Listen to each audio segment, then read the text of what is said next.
কেন্দ্রের বাজেটে বাংলা বঞ্চিত। আর এই অভিযোগে যখন তৃণমূল বিজেপি তরজা তুঙ্গে, ঠিক তখনই বাংলায় নতুন এক বিতর্ক। এই বিতর্ক বাংলা ভাগের। সুকান্ত মজুমদার থেকে নিশিকান্ত দুবে কিংবা উত্তরবঙ্গের অনন্ত মহারাজ, গত কয়েকদিন ধরে বিজেপির মন্ত্রী সাংসদদের একের পর এক প্রস্তাবে বঙ্গভঙ্গের ষড়যন্ত্র দেখছে তৃণমূল কংগ্রেস। একদিকে আর্থিক বঞ্চনা, অন্যদিকে বাংলা ভাগের চক্রান্ত। আজ দিল্লি যাওয়ার আগে বিজেপির বিরুদ্ধে সুর চড়িয়েছেন মুখ্যমন্ত্রী মমতা বন্দ্যোপাধ্যায়। সব মিলিয়ে বাংলা ভাগ বিতর্কে রাজ্য রাজনীতির পারদ ক্রমশ ঊর্ধ্বমুখী। From minister two BJP party, এমনকি বাংলাকে ভাগ করার চক্রান্ত। বাংলায় ফের বঙ্গভঙ্গ বিতর্ক। উত্তরবঙ্গ বিজেপির শক্ত ঘাঁটি।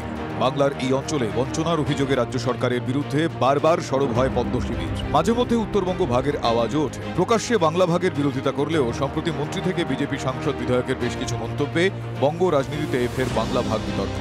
উত্তরবঙ্গের 8 জেলায় বাড়তি বরাদ্দ পেতে কেন্দ্রীয় প্রতিমন্ত্রী সুকান্ত মজুমদার বলেছিলেন, পশ্চিমবঙ্গের অংশ হিসেবে নর্থ ইস্টের সাথে যদি যায়, তাহলে পরে স্বাভাবিকভাবেই উত্তরবঙ্গে কেন্দ্রীয় যে প্রকল্পগুলো আছে সেই প্রকল্পের টাকা অনেক বেশি পরিমাণে পাওয়া যাবে এবং তার সাথে সাথে এই এলাকা অনুন্নত এবং এলাকার উন্নয়ন হবে। কেন্দ্রীয় প্রতিমন্ত্রীর এহেন মন্তব্যেই নতুন করে বিতর্ক দানাবাঁধ। তার মধ্যেই আগুনে ঘি ঢালেন বিজেপির আরেক সাংসদ নিশিকান্ত দুবে। बिहार और पश्चिमबंगे अनुप्रवेशेर अभियोग तुले संसदे निशिकांतेर दाबी, आग्रह है कि पूरा मालदा, मुर्शिदाबाद, अररिया, किशनगंज, कटिहार और हमारे यहाँ साहबगंज कि मुसलमानों की आबादी दिन प्रतिदिन बढ़ रही है और वहाँ भारत सरकार को हस्तक्षेप करना चाहिए। यह जितना किशनगंज, अररिया, कटिहार, मालदा, मुर्शिदाबाद और पूरा संथालपुरा है, इसको यूनियन टेरिटरी बनाइए, नहीं तो हिंदू खाली हो जाएंगे। एनआरसी लागू करिए। বিজেপি সাংসদের সুরে সুর মিলিয়েছেন মুর্শিদাবাদের বিধায়ক গৌরীশঙ্কর ঘোষ।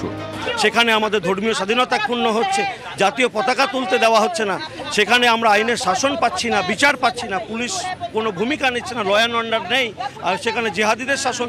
অবিলম্বে এটাকে কেন্দ্রশাসিত অঞ্চল করে আইনের শাসন লাগু করে মুর্শিদাবাদ জেলা, মালদা জেলার মানুষকে বাঁচানো। বিজেপি নেতৃত্বের একের পর এক এমন প্রস্তাবে ময়দানে নেমেছে তৃণমূল কংগ্রেসও। শুক্রবার দিল্লি যাওয়ার আগে বঙ্গভঙ্গ বিতর্কে মুখ্যমন্ত্রীর তোপ। মিনিস্টার নিজে Parliament is in process. He is making his own statement to divide the Bengal. From minister to BJP party, এমনকি বাংলাকে ভাগ করার চক্রান্ত। We strongly condemn this attitude. Divide Bengal means divide our country India. We don't support this. অবশ্য বঙ্গভঙ্গ বিতর্কে বঙ্গ বিজেপিতে ভিন্ন সুরও রয়েছে। যে আশঙ্কার কথা বলেছেন নিশিকান্ত দুবে, তার সঙ্গে আমরা সম্পূর্ণভাবে একমত, কিন্তু তার সমাধানের যে পথ উনি বলেছেন সেই মতে আমরা একমত নই।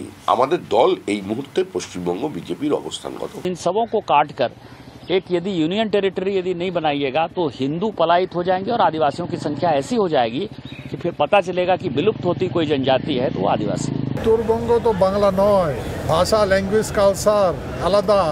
মাননীয় নরেন্দ্র মোদী অফিস থেকে বলে দিয়েছে গৃহ মন্ত্রণালয়কে এই রাজ্যটা বানিয়ে দেওয়ার জন্য। সুকান্ত মজুমদার বাংলাকে ভাগ করতে চাইছে, আমরা এটা মানব না। আর নিশিকান্ত দুবে বলেছে দুটো ডিস্ট্রিক্ট নিয়ে আর বিহারের 3টে ডিস্ট্রিক্ট নিয়ে আলাদা করে ইউনিয়ন টেরিটরি হবে। বাংলা কি খেলার পুতুল নাকি? যার মর্জি হবে সে ভেঙে দিয়ে চলে যাবে, আর বাঙালি কি বসে থাকবে নাকি? বিজেপির একটা সুবিধা আছে, বিজেপির নেতাদের দেখলে বোঝা যাচ্ছে যেখানে যেখানে ভোটে হারবেন সেই সবকটা জায়গাকে তারা কেন্দ্রশাসিত রাজ্য করে দিতে, কেন্দ্রশাসিত অঞ্চল করে দিতে চান। বাংলাকে নিয়ে কাটাছেড়ার ব্যাপারে নানান মন্তব্য নানান দিক থেকে ভেসে আসছে। যারা বলছেন আমরা তাদের সঙ্গে একমত নই। মুর্শিদাবাদকে কেন্দ্রশাসিত অঞ্চলের আওতায় আনার দাবি উঠেছে। বাসিন্দারা বলছেন, ওই যখন উঠেছে সংসদে নিশ্চয়ই কিছু না কিছু ঘটনা ঘটছে। মানুষকে বিভাজন করার রাজনীতির জন্যই এই কথাবার্তাগুলো বলা। অসম্ভব ব্যাপার। দাবিটা ঠিক না, না আদৌ ঠিক না। এটা একটা বড় আলোচনার বিষয়। আলোচনা হবে কিনা জানা নেই, তবে বঙ্গভঙ্গের বিতর্ক জোরদার হচ্ছে। Bureau report, TV9 Bangla.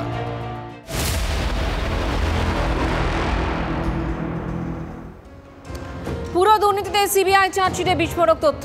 1814 নিয়োগে দেদার অনিয়ম। স্ক্যানারে তৃণমূল পরিচালিত 17টি পুরসভা। দুর্নীতির শিখরে দক্ষিণ দমদম। এরপরই কামারহাটি, বরানগর, টিটাগড়। চার্জশিটের নাম অয়নশীল দক্ষিণ দমদমের প্রাক্তন চেয়ারম্যান পাঁচু রায়।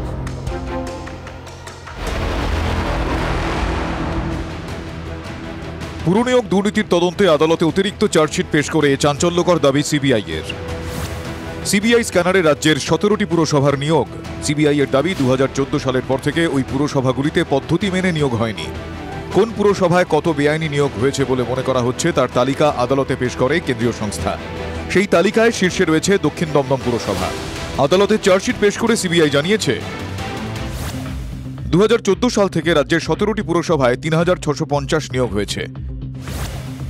এর মধ্যে 1834টি নিয়োগই ভুয়ো। অয়নশীলের সংস্থার মাধ্যমে এই নিয়োগ করা হয়েছে। শিক্ষক নিয়োগ দুর্নীতির তদন্ত করার সময় পুরসভাগুলিতে নিয়োগেও যে দুর্নীতি হয়েছে তা সামনে আসে। নিয়োগ কেলেঙ্কারিতে ধৃত অয়নশীলকে জেরা এবং তার বাড়িতে তল্লাশি চালিয়ে একাধিক তথ্য এবং নথি পান তারা। এরপর কলকাতা হাইকোর্টের নির্দেশে পুরসভাগুলিতেও নিয়োগে যে কেলেঙ্কারি হয়েছে সে বিষয়ে তদন্ত শুরু করে সিবিআই এবং ইডি। সিবিআই চার্জশিটে অভিযুক্তদের তালিকায় রয়েছে অয়নশীলের নাম। সিবিআই এর পেশ করা তালিকায় দেখা যাচ্ছে টাকিতে 15, কামারহাটিতে 303, দক্ষিণ দমদমে 329, বাদুড়িয়ায় 39, দমদমে 61, হালিশহরে 39, কাঁচরাপাড়ায় 49, টিটাগড়ে 221, নবদ্বীপে 1, নিউ ব্যারাকপুরে 74, রানাঘাটে 101, বীরনগরে 26, কৃষ্ণনগরে 200, উত্তর দমদমে 64, উলুবেড়িয়ায় 18, ডায়মন্ড হারবারে 18 এবং বরানগরে 276টি বেআইনি নিয়োগ হয়েছে। পুরসভাগুলিতে নিয়োগ প্রক্রিয়ায় কিভাবে অনিয়ম হয়েছে? প্রভাব খাটিয়ে একটি এজেন্সিকে পুরনিয়োগের বরাদ দেওয়া হয়। প্রত্যেক পুরসভার জন্য আলাদা কোটেশন থাকলেও লক্ষ লক্ষ টাকার লেনদেন এজেন্সির। লক্ষ লক্ষ টাকার আর্থিক লেনদেন পরীক্ষানিত এজেন্সি। যোগ্য প্রার্থীদের বদলে অযোগ্য প্রার্থীদের মেধা তালিকায় স্থান। 4 থেকে 7 লক্ষ টাকায় বিভিন্ন পদে নিয়োগের ভিত্তিতে লেনদেন। লেনদেনের 30 থেকে 35% যেত শাসক দলের নেতাদের পকেটে। এজেন্সির মাধ্যমে প্রভাবশালীর ঘনিষ্ঠদের নিয়োগ। পরীক্ষাতে বসে সাদা খাতা জমা দিলেও প্রভাবশালীর ঘনিষ্ঠদের নিয়োগ। অডিট থেকে বাঁচতে নাম বদলে পুরসভার সঙ্গে কাজ এজেন্সির। দুর্নীতি মামলায় দক্ষিণ দমদম পুরসভার প্রাক্তন চেয়ারম্যান পাঁচু রায়ের বিরুদ্ধে আদালতে চার্জশিট জমা দিয়েছে সিবিআই। যদিও যাবতীয় অভিযোগ অস্বীকার পাঁচু রায়ের। ইন্টারভিউটা হয়েছে তা সরকার একবারে সমস্ত ব্যাপারটাই জানেন পশ্চিমবঙ্গ সরকার এবং সেই অনুযায়ী বিজ্ঞাপনটা হয়েছে। আমাদের দৃষ্টিভঙ্গি আমরা যেভাবে পরিচালনা করেছি তাতে কোনো ভুল হয়নি, কোনো বেনিয়ম হয়নি। বরানগর পুরসভার চেয়ারম্যানের দাবি নিয়ম মেনেই নিয়োগ হয়েছে। আমরা সমস্ত নিয়মকানুন মেনেই করেছি, পুরোটা আন্ডার ইনভেস্টিগেশন আছে, সুতরাং দেখা যাক কি হয়। এটার কোনো তথ্য চাই সেটা কি আপনাদের কাছে পাওয়া যাবে?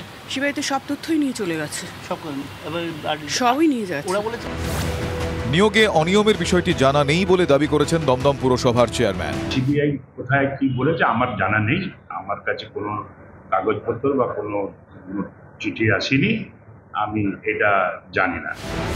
রানাঘাট পুরসভার চেয়ারম্যান অবশ্য আগের চেয়ারম্যান জবাব দিতে পারবে বলে নিয়োগে অনিয়মের অভিযোগ নিয়ে দায় এড়িয়েছেন। একই দাবি করেছেন কৃষ্ণনগর পুরসভার চেয়ারপারসন। আমার সময় নিয়োগ হয়নি, এই নিয়োগ হয়েছিল আগের বোর্ডের সময়, তখন যিনি চেয়ারম্যান ছিলেন এর উত্তর তিনি দিতে পারবেন। তবে রানাঘাট পৌরসভায় যে সমস্ত কর্মচারীরা রয়েছে বা তাদের বিরুদ্ধে যে অভিযোগ রয়েছে, আমি যতখানি ঘটনা জেনেছি যে এখানে নিয়োগ সংক্রান্ত ব্যাপারে কোনো দুর্নীতি সেই সময় হয়নি। এই ব্যাপারটা আমি ঠিক জানি না, যারা দায়িত্বে ছিল বা দায়িত্বে আছে তারা বলতে পারবে। আমি তখন কাউন্সিলর হিসাবে যেরকম সব আরো 10-5টা কাউন্সিলর যেরকম ছিল আমিও সেরকম ছিলাম। বিপুল এই চাকরি এখন সিবিআই স্ক্যানারে রয়েছে বলে জানা গিয়েছে। প্রয়োজনে টাকার বিনিময়ে যারা চাকরি পেয়েছেন তাদেরকে তলব করে জেরা করা হতে পারে। কিভাবে কাকে টাকা দিয়েছেন সেই সমস্ত তথ্যের সূত্রে পৌঁছতেই এই জেরা করা হতে পারে বলে সিবিআই সূত্রে খবর। Bureau report, TV9 Bangla.